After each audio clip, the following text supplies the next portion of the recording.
Hey everyone, it's Richard Middlefan here, continuing the Killswitch Engage discography, and today we're going to be looking into the band's fourth album, As Daylight Dies, which just came out in 2006 and is their second album with Howard Jones on vocals. Now, of course, this is the follow-up to, in my opinion, probably my favorite Killswitch Engage album, The End of Heartache, which was the first album with Howard on vocals, and that pretty much brought Killswitch Engage into the limelight, and that's pretty much what sort of like solidified them and got their name spread. And and that was a really good album. And to wondering how they would follow up here 2 years later with the release of As Daylight Dies. And right here I also have the deluxe edition, which I will review, which actually came out a year later in 2007. And this album was a really popular album at the time. Like, this pretty much got them even more mainstream success. Especially like played some songs on the radio. And all that stuff, and got them on like sort of like bigger tours and other shit. But yeah, it's just pretty much. I also think this is the album that sort of like broke them into the mainstream, I guess. So yeah, let's just dive into this album track by track. Now, starting it off is the title track, Daylight Dies, which the bass and the guitar sort of like kicks into it, and actually is slow compared to later in the song. It actually shows some, I guess, new things that are learned from the band. Pretty interesting way to start off this album. Next song is called This Is Absolution, which I really like. Sort of like the bass transitions into like different sounds, and this is a much faster paced song compared to the one before, and the guitars mostly blaze through the song, and I like this song a lot. Especially like there's like a little slow part, and then Adam D actually sings, and I honestly think that Adam D is one of the best.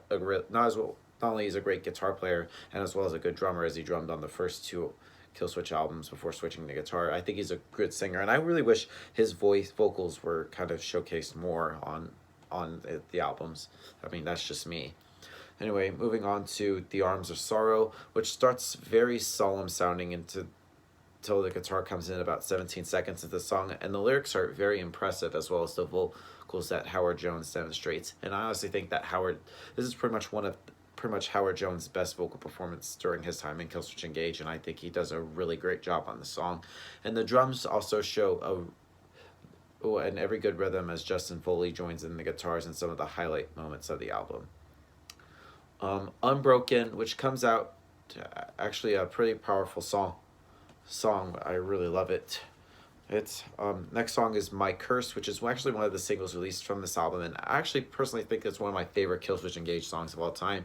It plays into a very heavy song, which kind of like starts off very light and stuff, and then boom, the distorted guitars kick in, and has pretty much one of the best vocal performances from Howard on this album. Like, I just like his sort of like his yells and stuff, but also his clean singing is just great. Like, he puts so much emotion into his singing. Like, you could definitely feel and know what he's talking about with the song. Sorry, and it just can also be heard over the guitars as they break into some continuous riffs that make the song come together greatly. Another great song. For You, I mean, the drums are kind of like very fast paced and kind of really noticeable at times on here. I Still Beat Your Name. It's kind of like a slower song, but it's just kind of I don't know. It's just weird for me.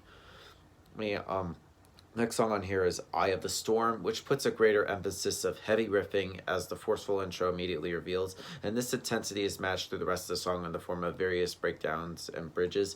And Howard also is like has a solid showing. However, the energetic performance of each Killswitch Engage's musicians for the most part maintains a spotlight, even though there are heavier songs. Fans of metalcore or other similar variants of American metal can find the song very quite enjoyable. Break the Silence, which kind of like shows some very like integrity throughout here. And I honestly think this is another one of Killswitch Engage's, in my opinion, one of their most underrated songs. And so I like this. Desperate Times, which shows them to you another one of the most slowest songs on here, but that does not disappoint with some very impressive guitar riffs that add to the build-ups throughout the song and add the emotion of the song after much slower parts. And then the regular edition closes with the song Reject Yourself, which delivers a great beginning as the guitars show different sounds after one another becomes very aggressive later in the song. Oh yeah, now let's dive into the bonus tracks that are on this album. Now, the first one being B1, which shows something completely new abilities that Killswitch Engage never really shown before, and Howard's vocals seem much more high-pitched at times, making it seem that he's gotten in between both editions of this album. Changed along with the vocals is the drums, which seems even more aggressive, making the rhythm feel lethal as adding to the power of the song. But it doesn't mean the guitarists haven't learned any new tricks, as they are somewhat demonstrated in the song. Let the Bridges Burn, which just says in B1, shows some new things learned, and the song starts off very slow, but throughout it seems to like gain speed and pace, making it just a heavy song compared to the previous track. And the vocals also yet again are loud and skillful over the instruments throughout the song. Anyway, next song is called This Fire, which is actually featured in the WWE Reckless Intent soundtrack, and this is actually the entrance theme song to a former WWE wrestler CM Punk that he used from 2006 to 2011. And for those of you who are wondering, yes, I like wrestling. As you can see, I also have the signed pictures of Dolph Ziggler, Charlotte, and New Day. But anyway, I'm getting off track. This song itself is pretty good. It's even not as new as like tracks 12 and 13. It still show some very good effort from Killswitch to show what they're good at. And the lyrics are pretty well paced, and it helps the emotion the song produces. And the guitars are never let down easily, and this song are always proving how hardcore and continuous that they are.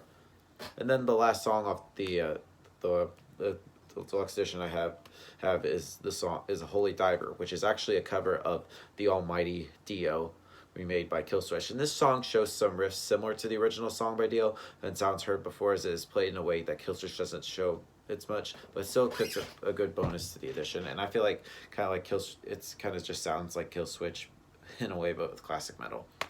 So yeah, overall, As Daylight Dies by Killswitch Engage is a really good album. This is pretty much what brought them into like the mainstream at the time, around 2006, 2007. So if I had to give this album a score, I'm going to give this a solid 9 out of 10.